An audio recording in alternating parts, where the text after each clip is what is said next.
Hey everybody, hey, welcome to um, how's everybody doing? Welcome to the channel tonight, and we are going to talk about what the first time home buyer is looking like. Well, not the first time home buyer, sorry. Let me reword that. What the new age home buyer kind of looks like. Not the first time home buyer. We're going to compare the numbers, and we're going to kind of just have a conversation around that. If you are in here tonight watching this live, thank you for stopping by. Please let me know inside the comments where you are from, or where you are watching from, I should say. If you have any questions about home ownership or anything in regards to the housing market, please put it in the comment section. This is a chat and this is a live in which we just engage in conversation around home ownership, around real estate in general. Any real estate questions you guys got, put it in the chat. Let me know if you are in the room tonight, and we are going to get started. Again, let me know where you're kind of watching from, where you're participating from. If you have any friends that's interested in the same topic, please don't forget to share the link. I'm just going to check real quick just to make sure I'm live on my end on YouTube. So don't mind me, you guys. I'm just going to check real quick just to make sure, and we will get started. But I appreciate everybody coming tonight. I appreciate you coming back. And once we kind of get everything, just want to make sure I'm live. All right, I am live. So I always do that because, but anyway, like I said, we're going to start talking about the new age home buyer, where they're kind of seeing the numbers going. And we're going to talk about the difference of income salaries, why people, as far as how much you need to make nowadays to kind of afford a house, and different topics like that. So if you had any questions around home ownership, real estate, please put it in the comments below. Don't forget to like and subscribe to the channel. If you're new here, please hit that subscription button, give us some likes and some shares.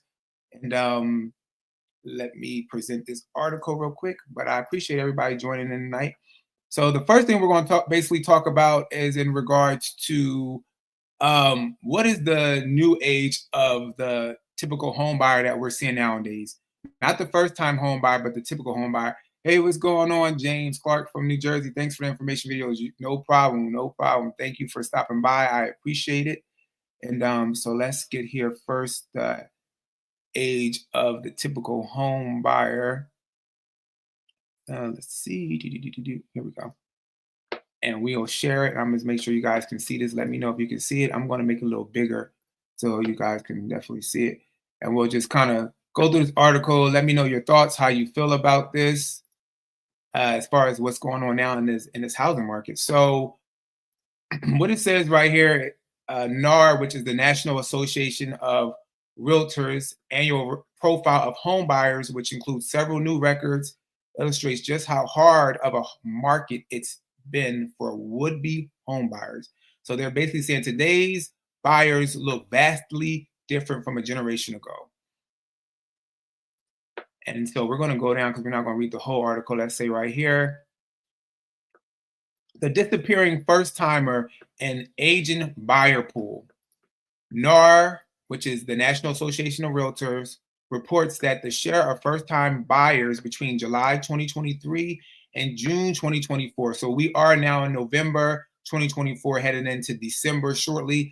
But these reports usually, they kind of delay, you guys. So we're just taking data in which they kind of assembled, and we'll probably get more data and statistics based off of these home buyer reports come January, first quarter of January.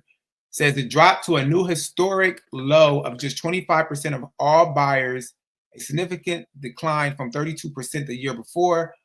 Prior to the housing crisis of 2008, first-time home buyers typically account for around 40% of buyers. So they're basically stating here that when it comes to first-time home buyers have been historically known to kind of carry the housing market. No matter if the housing market is good or bad, it's always been historically set that first-time home buyers kind of typically carry the housing market because everybody wants to own their own home one day.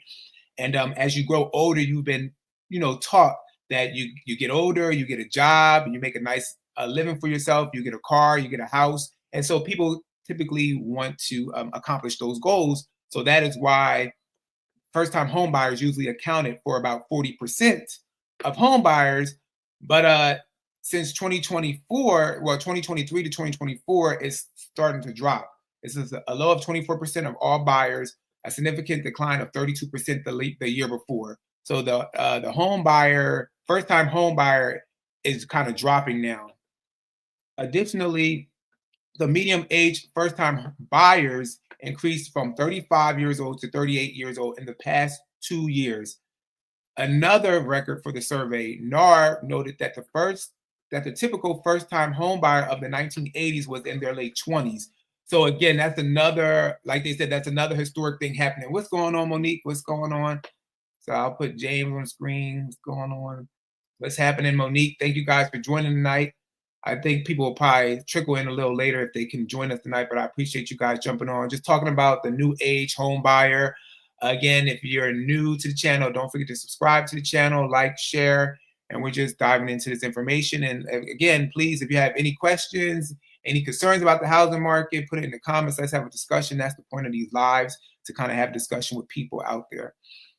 So like I said, the increase of the first-time home buyer has gone from 35 years old to 38 years old in the past 2 years. And typically in the 1980s, it was in their late 20s. First-time home buyers aren't the only ones getting older. Among all buyers, the median age shot up from 49 years old last year to 56 years old this year. While the typical repeat buyer was 61 years old, up from 58 last year, both record highs.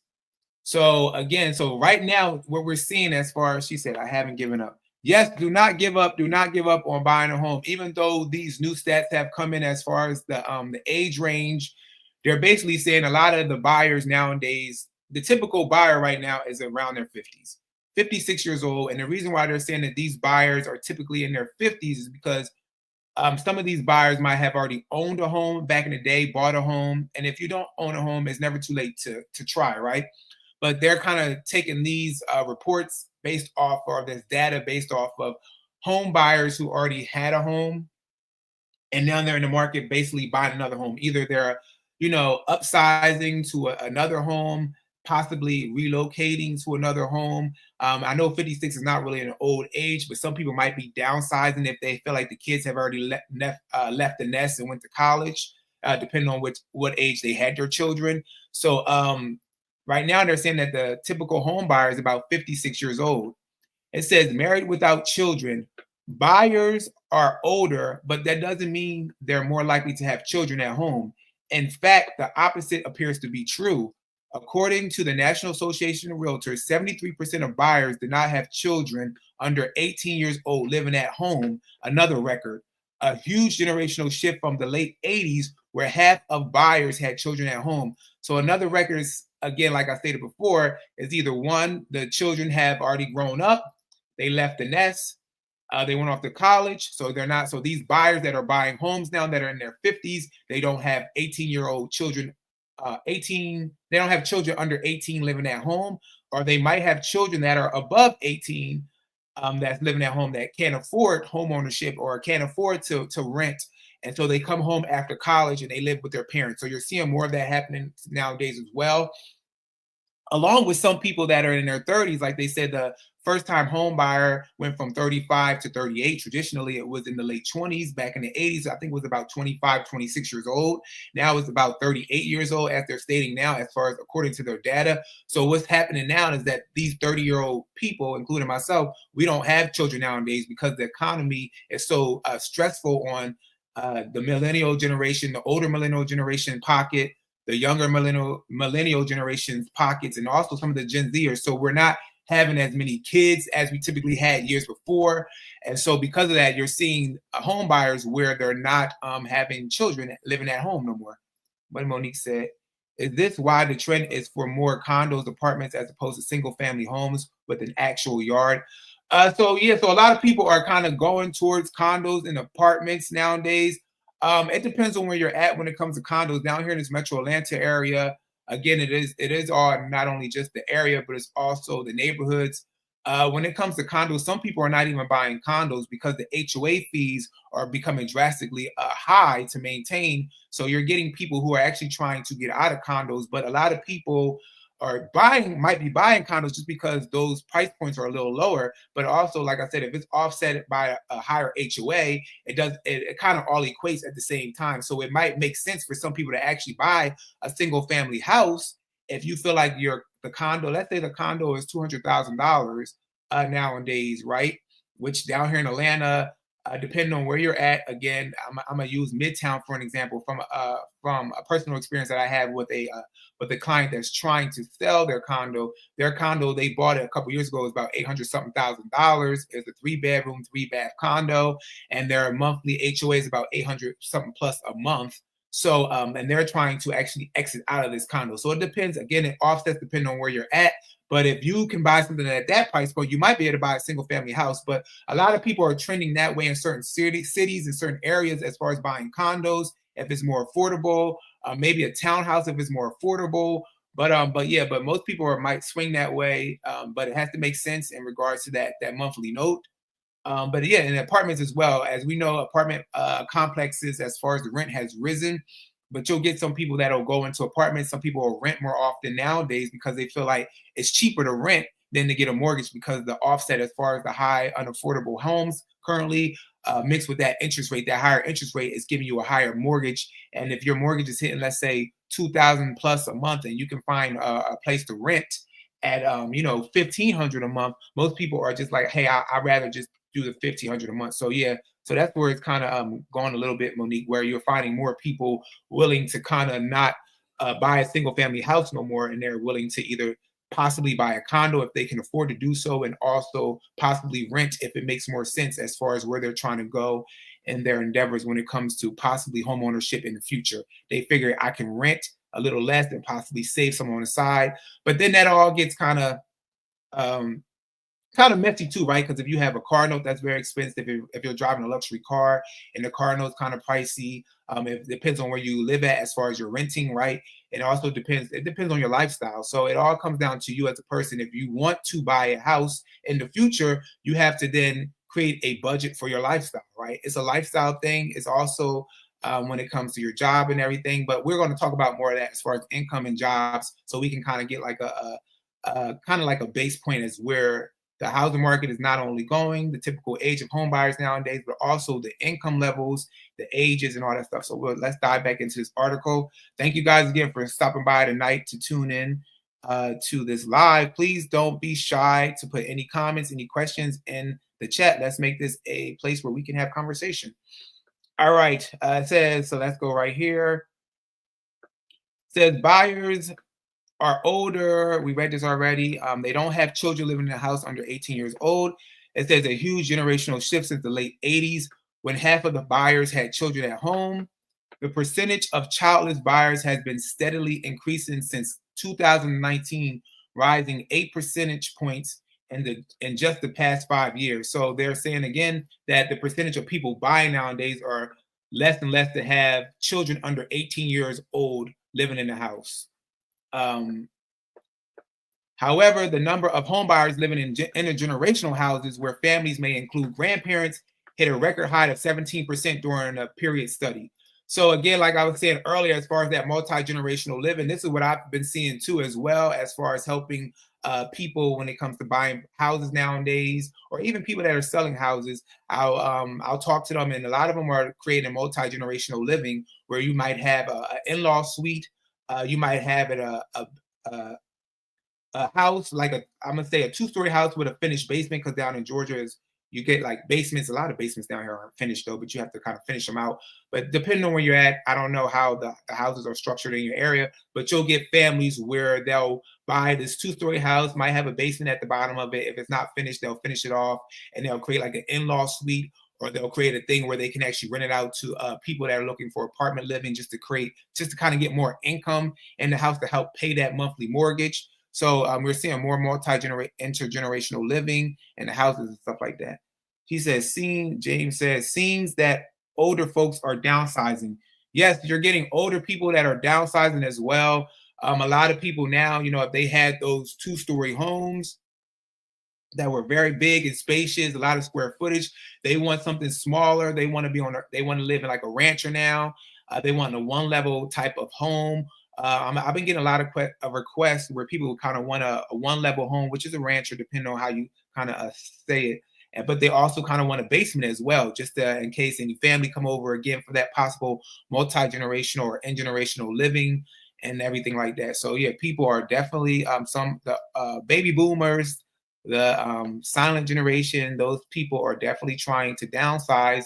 There are no more kids at home, and they want to have one level ranchers. Less space might go from a 4,000 square foot house to maybe a 2,500 square foot house.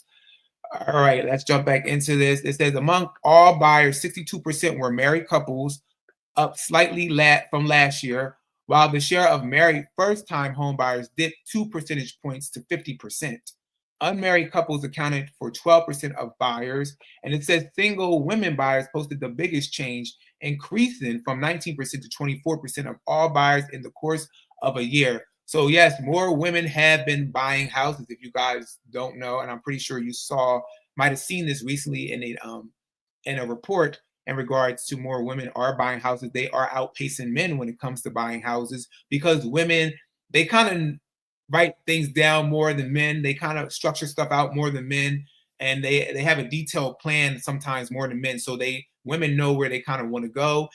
Some of these women are getting possibly on their jobs, they might be getting a little bit some raise per se. Might not be a big raise, but it might be a little additional income. They might shift to another job, another profession that might pay them a little bit more than the last profession. So you're seeing a more of an increase in women buying homes.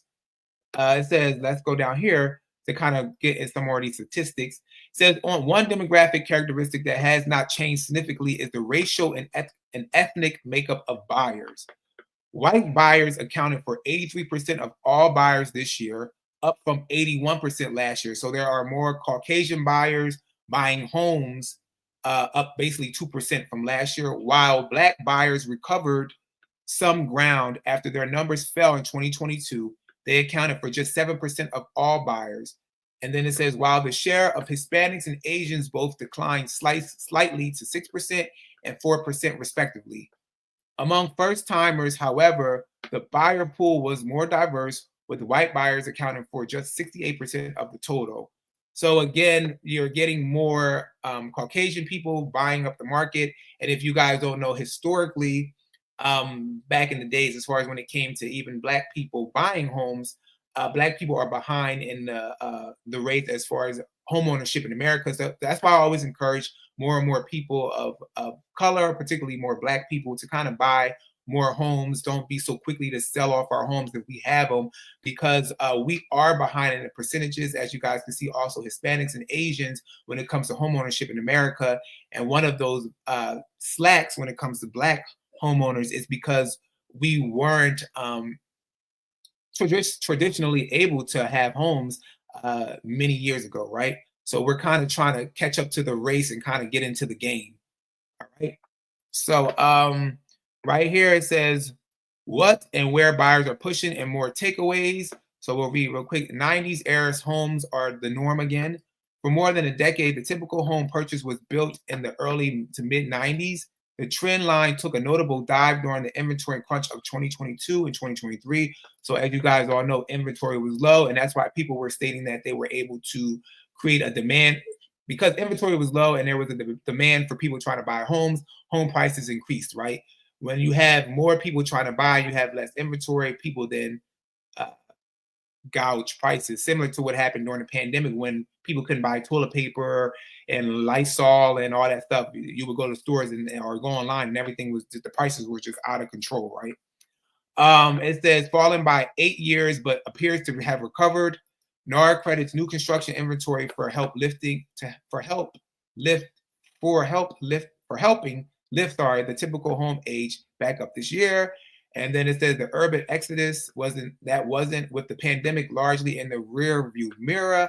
How accurate were the reports of COVID-induced mass migration away from cities? So again, people were migrating from different cities, right? People were leaving New York City because of the cost of living there, or California during COVID and times like that. And they were shifting somewhere else that was more affordable, especially if they could work from home. So they had work from home jobs. They were shifting, right?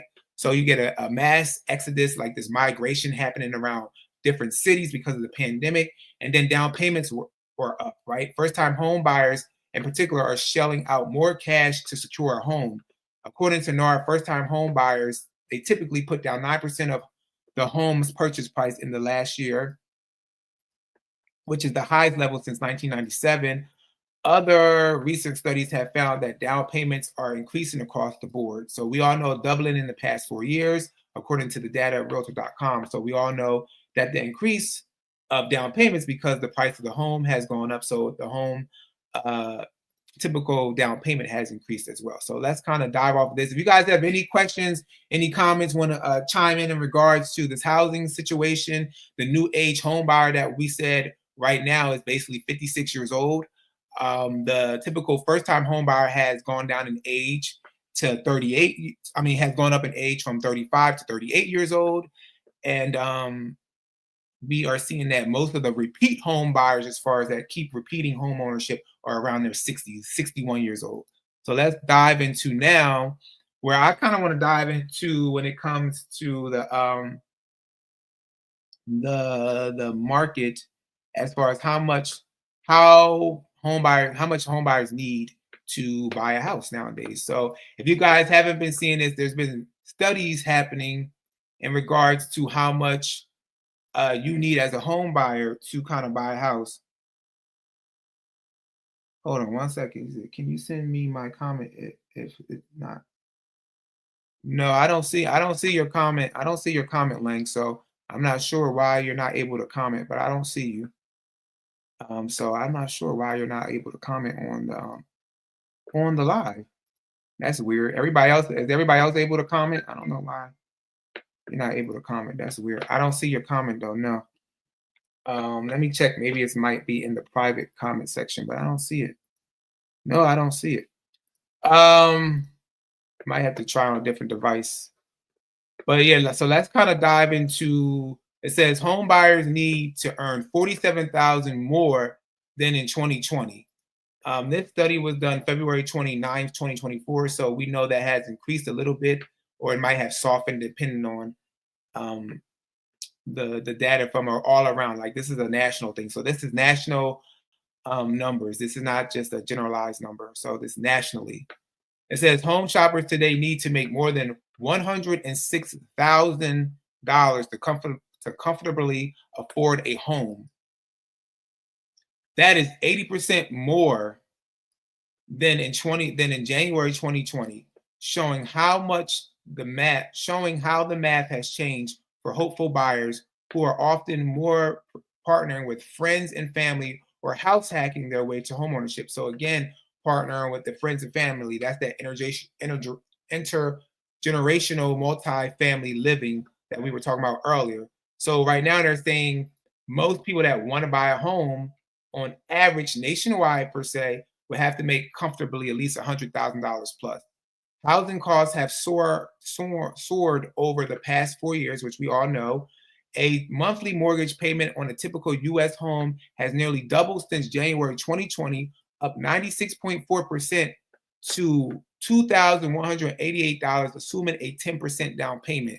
So again, the more you put down, as we all know, the more we put down when it comes to a down payment, the lesser our note can possibly be. But there's different factors that factor into your monthly mortgage note. It's not just you have your principal and interest, which is your basic mortgage. You also have your property taxes. You also have not only your property taxes, but you have your home insurance, and then not only that, so that's typically all within your mortgage note. But then if you put down less than a certain amount, so let's say with conventional, you put down less than 20%, you have your PMI, and with FHA, you have your MIP. It's the same thing as private mortgage insurance. It's just different ways in which they kind of break it down.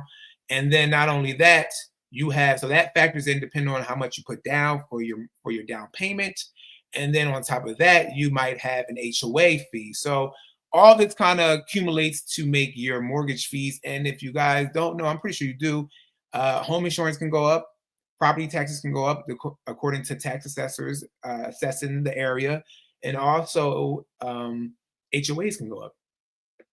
Let's see, it says home values have risen 42.4% in that time, with the typical U.S. home now worth $343,000. Mortgage rates ended January 2020 near 3.5%, keeping the cost of a home affordable for most households that could manage the down payment. At the time of this analysis, mortgage rates were about 6.6%.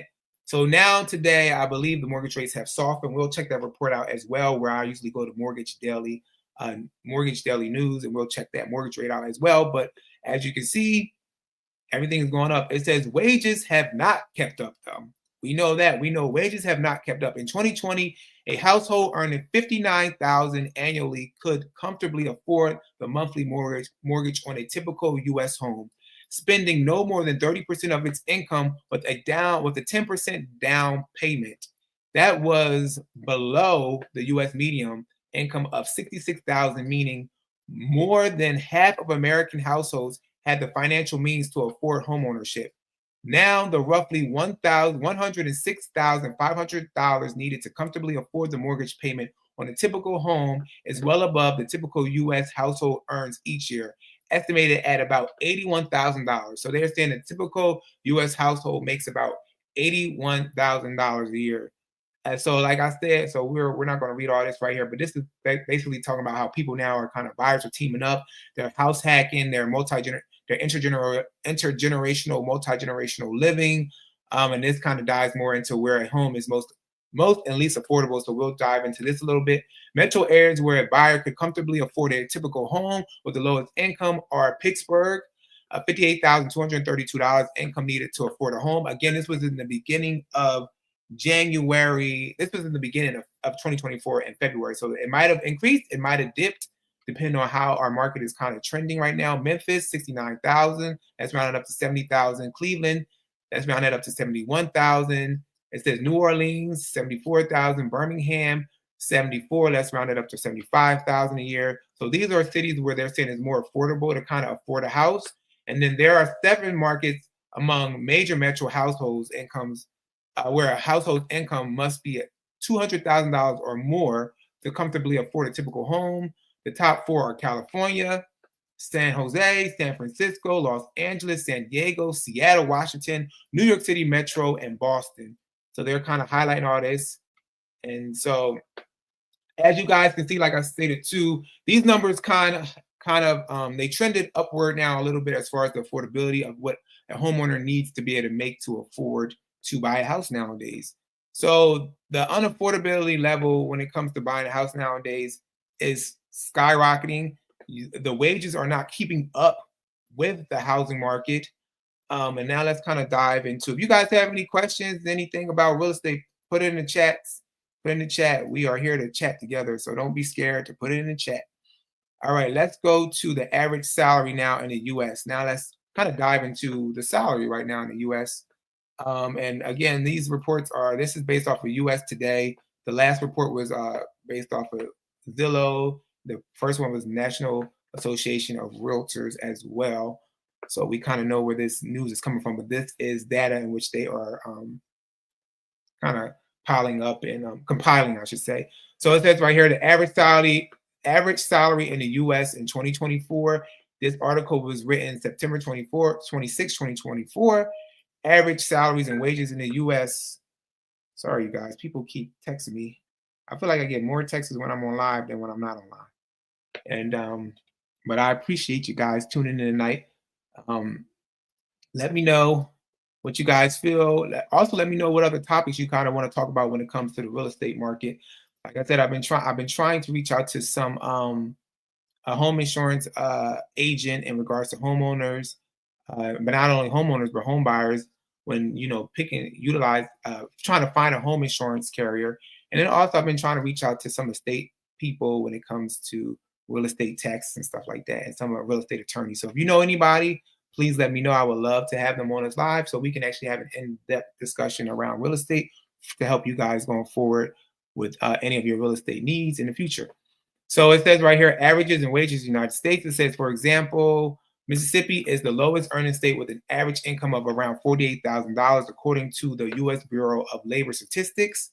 But we are going to dive down some more. Of course, all of this data is It depends on, right, they're going to break it down by like the racial makeup, the gender, the occupation, the state, the education background. They're going to break down what people could possibly make, also where you live at. So let's see, right here it says average salary statistics, key findings. The national average income, the national average salary in the U.S. in quarter four of 2023. So again, this is lagging. The data is lagging. Was about $59,384 according to the U.S. Bureau of Labor Statistics. And so that was in 2023, and that's the national average. So again, depends on where you're at. Could be making more, you could be making less, and they are just taking the national average and dividing it per se, because that's how you get the average. Average salary by age. The highest age earners are aged between 35 and 44, earning 13.8% more than the national average salary. So they're saying people between 35 and 44 currently are earning a lot of money. However, where's that money at? Because I don't see it, and I'm between that age bracket. So where my money? But they're saying that the national, the highest earners right now are between this bracket about 13.8%. Says the average income by state. On average, Mississippi is the lowest earning, as we stated earlier, and Massachusetts is the highest earning state with an average income of $86,840. Again, this is data from 2023. The data is probably different now that we're in 2024. We're going to the latter part of 2024. So we'll probably have to pick this up again in 2025 just to kind of see how this data kind of compiled. The average salary by occupation, the highest earners in the U.S. in 2022. So this again is from 2022. It was a cardiologist at $421,300. $421,330 a year, and the lowest earners were shampooers at $27,870 for the year. And it says an average income by race and ethnicity. The lowest earners in the U.S. were Hispanics and Latinos with an average of $45,968. And the highest earners were Asians with an average of $79,456. I always say this might be a little higher because we know as people of color, we sometimes like to, hide some cash in other places. I think most people like to do that. You might have some cash, in your house somewhere. You might have some cash in the safe, or you might be doing some jobs underneath the table, even though, we're supposed to account for everything when we make money. But, most people don't do that. I remember when I talked to a CPA, and they told me, like, if you get cash for your birthday, if you find cash on the ground, all that's supposed to be accounted for when it comes to your income at the end of the year. I'm like, most people are not counting cash. If you find $5 on the ground, you're not putting that into your income as far as what you made. But they say you're supposed to. Looking at CNN stated that in San Diego, in order to buy a house, you must make $400. Are you talking about 400,000? 400,000, I'm guessing, a year as per CNN. Yeah. So again, like this data that I stated, they picked this data was compiled in 2023, 2022. So it's offsetted. Even though the article was written in 2024 of September, all this data is offsetted. So it might be newer data that just came out recently, but I'm pulling from what it was now. So like I said, it definitely could be higher nowadays just because the housing market is very, very expensive. So I wouldn't put nothing past that it's about $400,000 nowadays that you need to make a year to live in San Diego. Average income by gender. The gender pay gap decreased by 0.7% in the last year, but it grew 1.3% between 2021 and 2022. I don't know what the gender is. I wish they would tell me the gender, but I'm guessing between male and female. I wish they would have told us like which gender. Average salary by education. Full-time workers over 25 years old without a high school diploma earned an average of $47,580 per year. Wage versus inflation. And so let's get down here. I think this kind of dips into a little bit more. How much does the average American make a year? They said the average American makes a year in the fourth quarter in 2023 was about close to $60,000 a year. We kind of read that up earlier. We don't want to keep repeating. Let's see, we read this earlier. So this kind of breaks it down a little bit more. So let's go into the U.S. median earnings by age, and we'll break this down a little bit. Again, this data is offsetted by a year. So we got to get recent data, but this is what they kind of started reporting in September of 2024. So it says right here, weekly earnings. So it says all 16 years and over of age, weekly earnings about $1,000. Monthly earnings about close to 5,000, annual about close to 60,000. Between 16 to 24, earnings are, it's crazy that at 16 years old, 16 years and over, made about this. So I don't know if they're taking this and how they're kind of compiling this, because this is lower. It says 16 to 24-year-olds, because if this is 16 years and older, it can compile everybody if it's 16 years and older. But so let's kind of break it down, I guess, per section, right? So let's break it down per section. It says 16 to 24-year-olds make about $734 weekly, monthly about $3,000, annually about $38,000. And then it goes here, the difference from the medium annual earnings, and it's showing you the difference here. 25 to 34, about 1,080. When it comes to your monthly earnings, about close to 5,000, your annual salary 56. And as you go on with the age bracket, 35 to 44, 1,300. So like they said before earlier, they said that this 35 to 44 is what's kind of making the most money. As you can see here, for 400,000, okay, $400,000 in regards to live in San Diego, to buy a house nowadays. You need to make $400,000 a year to be able to afford a house living in San Diego, California, you guys. And so it's breaking down all how much people are making weekly, monthly, and then annually. So this is 45 to 54, about $1,200, $1,300, close to that. 55, 64, this. And as you get older, typically most people are going into retirement. That means you're getting a pension if you have one. You're getting your social security checks and things like that. So you would typically tend to trend down as you get older, because you're not working no more. You're not amassing that salary. So so this is where it's breaking down the salary, annual salary by state. As you guys can see, this is how much, again, this was in 2023 data. So this doesn't account for 2024. It's a lack, but it's showing how much people, the average per in the state, right? Yeah, average annual salary by the state. And so I'm in the state of Georgia right now. So it says the average salary is about 64,000, close to $65,000. So I don't know what state you guys are in. You can put in the comments. I know I heard Jersey earlier. So in Jersey, is $76,128.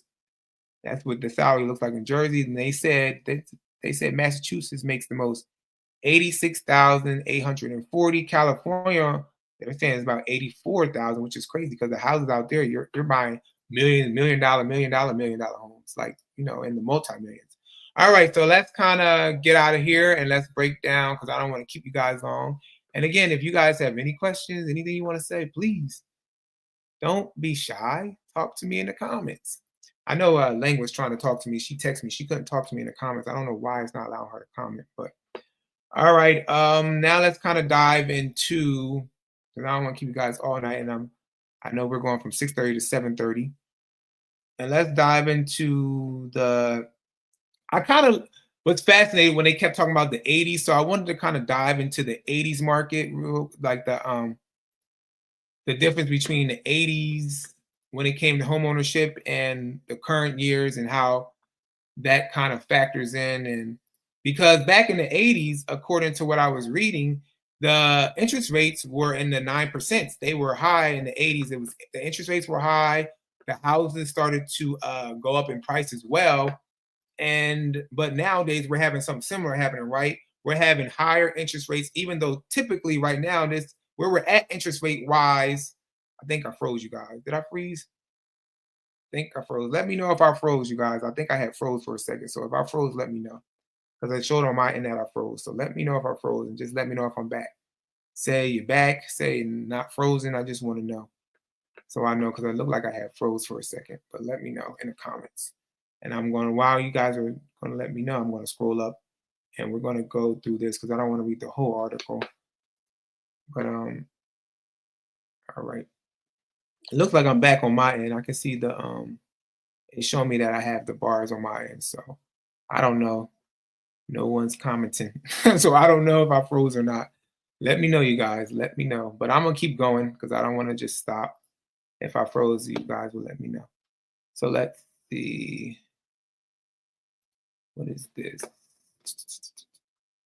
I want to make sure we're not reading the same thing over and over again. All righty. We're gonna get rid of some of these windows because it's kind of freezing me out. All right, so let's kind of dive into, like I said, I wanted to kind of dive into the 1980s compared to 2024. It says, is this the 1980 or 2024? The housing market the housing market has deja vu, but don't expect a crash. So it said the 1980s was also a time where home prices wouldn't come down even as borrowing costs surge. So again, like I said earlier, in the 1980s, it was something similar to what's happening now, as far as what they state according to the data. They're saying how the 1980s, it was something similar that happened in the 1980s. And like I said, we don't want to read all this, so we're going to go down here to the data down here. Says today's market resembles the 80s because, like today, that was a time when home prices wouldn't come down even as borrowing costs surged. And it says right here, let's go to the prices right here. It says, as in the 1980s, today's incomes aren't keeping up with home prices. The median household income in the U.S. is 74,580 in 2022. I don't know why they have this data so far back when it's an article in like the 2004, 2024.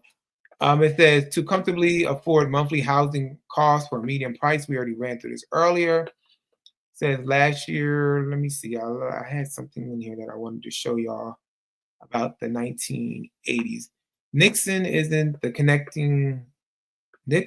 alone in connecting the current housing market to the 1980s and then pointing out how it's difficult from the housing bubble that precedent. Let me see. I keep freezing, you guys. Let me know if I'm freezing because for some reason I keep freezing. No. Okay, you said no, I'm not freezing. I keep freezing on my end. Every time I go to my bars are freezing out. So hopefully. So what we're gonna do, I want to show y'all the difference in the 80s, but this is not the one I want to show you. So let me pull up this other report. But basically what they're saying is that they're basically saying how the housing market is kind of on a similar track. I keep freezing on mine. I don't know what's going on. This Wi-Fi is really janky tonight. It says I haven't seen you frozen. Okay, all right. Thank you, Lang. I don't know why you cannot comment. It's weird, but okay. Because on my end it keeps freezing, but that's good to know that's not freezing. All right, so let's dive into this article in regards. Like I said, I was trying to create the comparable in regards to the 1980s and what's happening now. They call it the deja vu for housing market. Mark Fleming is his name. He did this blog in October 2023. So it is from last year. However, I just wanted to kind of make reference to this because of how the housing market is going. And of course, when this started happening, I was just a wee little baby, a wee little lad. So I was just running around in the diapers and I don't know what was happening. Didn't pay no attention, but it says the average 30-year fixed mortgage rate trended upward through September, approaching 8%. So again, this is older. So let's get down to the comparable because this was from 2023. So we want to get down here, right here. Demographics, inflations, and rates rhyme with the 1980s. In the late 1970s and early 1980s, baby boomers were aging into their prime home buying years, providing a wave of demographic demand. Since millennials are an echo of the baby boomers and are currently aging into their prime home buying years, the demographic picture in the early 80s mirrors today's housing market. It says the housing market today also faces a recession very similar to the late 70s and early 80s. Again, this report was done in October 2023. Do I believe we are in the midst of a recession? Yes, I do believe that. They have yet to state that we are, but I think we're in a recession, you guys. According to the Housing Recession Indicator, in the late 70s and early 80s, interest rates soar as the Federal Reserve fought to rein in the great inflation. And it says, sound familiar? As a result of tightener monetary policy and higher inflation, mortgage rates increased to a peak of 18% in 1981. So mortgage rates went all the way up to 18% in 1981, you guys. As mortgage rates reached levels unseen before or since, homes became significantly less affordable and home sales fell. By October 1982, inflation had fallen 5%. The Fed allowed the federal funds rate to fall back down to approximately 9% by the end of 1982, and the 30-year fixed mortgage rate fell alongside lower inflation and lower federal funds rate. So again, like I said, even though we are experiencing something similar, as you can see in 1980s, the interest rates spiked all the way up to 18%, coming down to about 9% in the early 80s.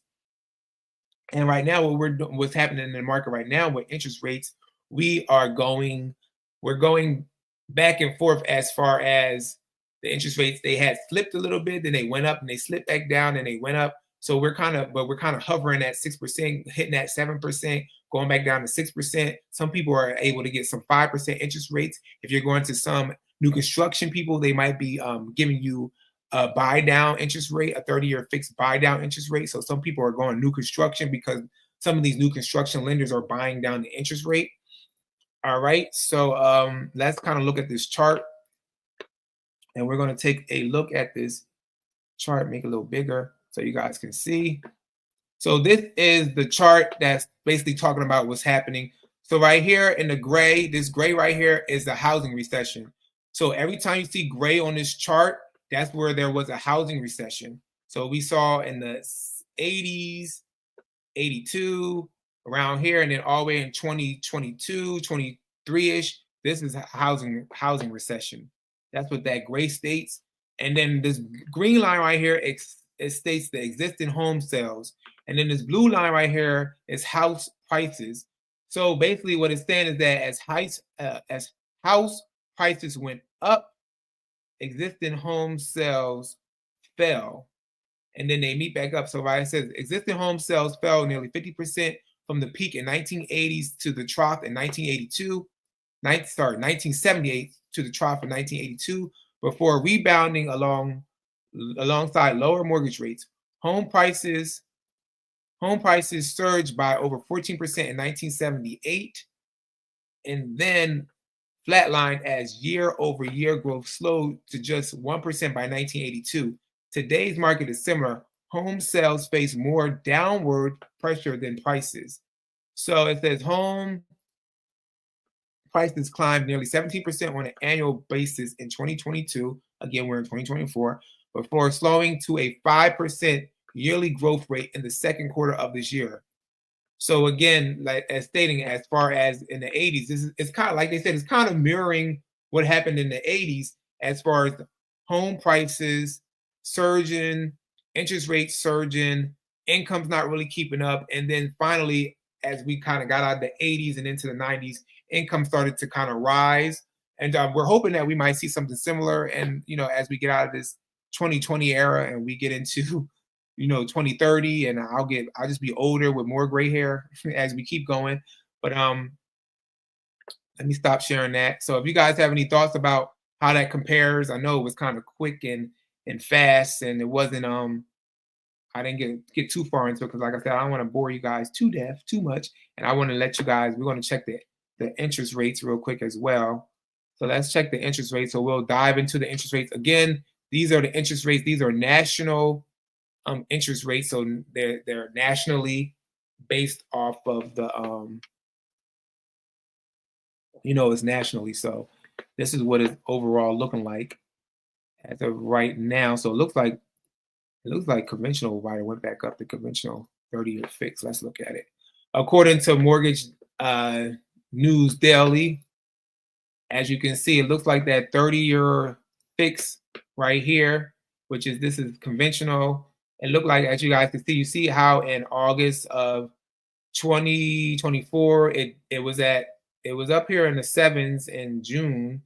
It slid all the way down here to 6.4 in August. Then it kept trending down in September, around the time before the Feds cut the interest rates. And we kind of discussed this on the last live, where everybody's waiting on the sidelines, like, oh, I'm going to wait because I don't know who was spewing this information, but people were told that they thought that the Fed interest rate would help to adjust and soften the mortgage interest rates. And we all know that the mortgage interest rate is not directly in response to the Fed interest rate, it's an indirect response, right?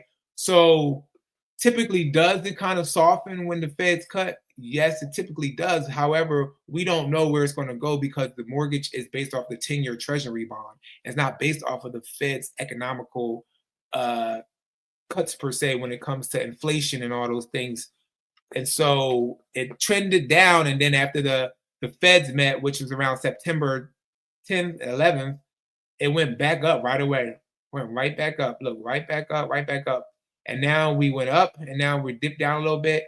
And now we're at right now. So they're saying on a national level, when it comes to interest rates on an average per se, they're saying that conventional is about around 7.02% with a 30-year fixed. The 15-year, can you guys see that? Okay. I just wanted to make sure I had to check my screen. So they're saying right now when it comes to the 15-year one, where is it at right here? The 15-year one right now, as of November 14th, is at 0.37%. The MBA is 6.27%. The Freddie Mac is at 5.99. Let's head over to your FHA. So we're just diving into where interest rates are at right now nationally, average across the board. So again, it could be different from you depending on where you live at, depending on your credit score, depending on your own particular factors. You could get a lower interest rate, you could get around this interest rate, you could get higher. This is just average. So instead, as of November 14th, the FHA 30-year fix is at 6.3. So we're still around the same rate that we kind of talked about the other day. And the MBA is at 6.55. Let's head over here real quick to the VA. So if you guys don't know, we have jumbo loans. So jumbo loans, typically if people are buying at a higher price point. So down here in Georgia, our conventional cutoff line as far as when it comes to a loan is like 749,000, I believe, around that sector. Again, I'm not a lender, but according to the lender that I talked to, I believe it's about 740, close to like 750, basically 750,000, but it's 749 something. And once you kind of get to that point, you might not be able to obtain a conventional, so you might have to get a jumbo loan sometimes, especially if you're buying like $1 million property. So they say right now these jumbo loans, 30-year fixes are about at 7.20. And if you are a lender watching this, if you want to get more information and details in the comments, as far as when it comes to anybody watching the playback, the replay, please put it below for the audience to definitely partake in, and maybe they can reach out to you for some additional advice. When it comes to the 30-year fix for VA, on an average national level is at 6.32 as of November 14th. So that is where the interest rates are kind of at right now. We dive into that. If you ever want to see where the interest rates you are at yourself as far as the national on the average per se nationally, you can definitely head over to Mortgage Daily News Daily, which is a great site. This is a site my lender and typically most mortgage people look at as far as those rates, and they're kind of good, a good platform to kind of utilize. And then so I don't know how you guys feel about this live tonight. Let me know in the comments if you guys are getting enough information and understanding the new age homeowner. And we are going to go here real quick into the new age. Actually, no, we're not going to do that. I was going to do the new how old the typical seller is nowadays, but maybe we'll do that on another live. Let's dive into real quick. We'll dive into what this Metro Atlanta area is looking like as far as the average and medium price to buy a home. And we're really going to dive into, and then we'll head off to bed, and I'll get you guys over to eat your dinner or watch your favorite show. I don't want to keep you too long. Let's see. We're going to dive into the stats. I know you guys don't see it on your screen, but I'm going to bring it up once I get it. If you have any questions, let me know in the comments while we are live. That's the point. That's why I kind of jumped on here to kind of give you guys these live. So if you had any questions about real estate, any questions for me in this Metro Atlanta area, if you want to know what it's looking like down here, that's the purpose of me. I'm doing these lives, and Hopefully you guys will join me again. It seems like people told me to do Thursday, but I feel like our lives are less Thursday than they were on Sunday. So I might have to hop back to a Sunday. And if I go back to Sunday, I'm not going to come on this Sunday again. I'll do the following Sunday, because the Thursday is looking kind of light. But we'll see. We'll try to stick to this Thursday though. We'll stick to Thursdays for a while, see how the audience pans out in regards to. We'll kind of stick around here, come on live on Thursdays for the next month or 2 or 3, and see how if it grows or not. If it doesn't, then we'll change this live around where more people can kind of enjoy and have questions and chat inside the comments. All right, so let's go to so if you guys want to maybe pick us, if you guys know anything about Georgia or anything about the counties down here, you can pick a county or a city in the comments. Let me know, and then I'll look that up as well. I'm going to look up one myself so you guys can kind of see the data as far as the average pricing, the days on market, and things like that. And if you guys have a city that you're interested in, let me know in the comments, and we'll do that, and then we'll jump off here. So I'm going to pick. Let me pick right now. I'm going to pick. I'll pick Alpharetta. So if you guys don't know Alpharetta, Alpharetta is located in Gwinnett County. Did the screen change when I clicked on it? Okay, hopefully you guys can see the screen. Alpharetta is located in Gwinnett County, and it is this market is usually a higher market as far as price point. And so we will look at Alpharetta. So right now we are on sales price, as you guys can see here. So it's saying Alpharetta from 2021, it was the median was about 442,000. And then it got as high in May 2023 as the median for 750,000. And then right now it's trending down and it's around 691,000. So basically close to 700,000. But right now the medium average sales price in Alpharetta is that. Again, as I stated before in our last slide, that this metropolitan area of Georgia utilizes 2 MLS systems, the FMLS and the GMLS. And so all the data might not be in the FMLS. So this is just data in which houses are selling in this MLS system. So it might change in the other GMLS system if there's more houses in that system to pull from. Again, every system has different data per se. So we're looking at the FMLS, which stands for the First Multiple Listing Service. All right, so now it says on average, as of right now in 2024, the average sale of a house in Alpharetta is $788,000. Let's kind of head over to the days on market. So we have days on market, and then we have cumulative days on market. So if you guys don't know, with the cumulative days on market, some people, I don't know if you guys see this, you might see this on Zillow where a house might fall off the market, or somebody might withdraw the house and then they'll put it back on the market. And so you'll see Zillow where it'll say like removed, and then it'll come back and it'll be listed again. So the days on market is what we see on our end via the MLS, according to how long it's been listed in the MLS without removing it. But once it's removed and then it's put back on, cumulative days are showing the days in total. So I always tell people, if you're utilizing a realtor, typically you can kind of see this information more on Zillow as far as the total days. But if you can't see it, or if it's not appearing that way, and you should always just inquire with your realtor, like, hey, do you know the cumulative days on market? And not just the days on market, as for the cumulative days on market. I'm talking so fast, I'm coughing, sorry, you guys. So in Alpharetta, the median right now is about 18 days on the market as of 2024 in October. The average days on market are 37.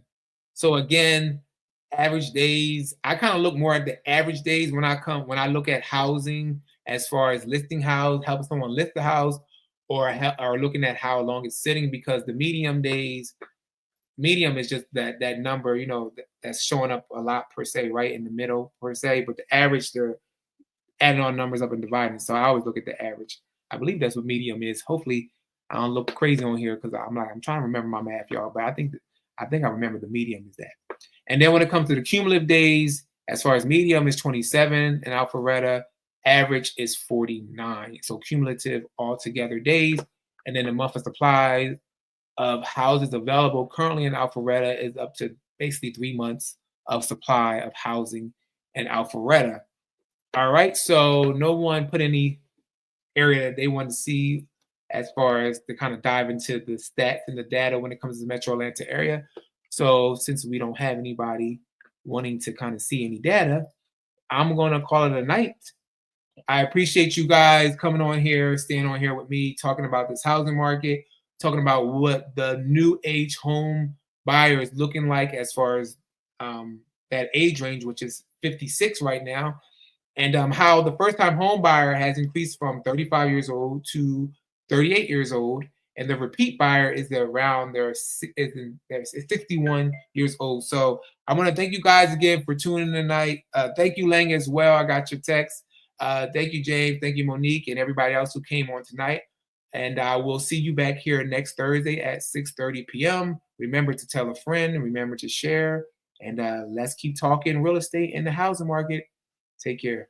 Bye-bye.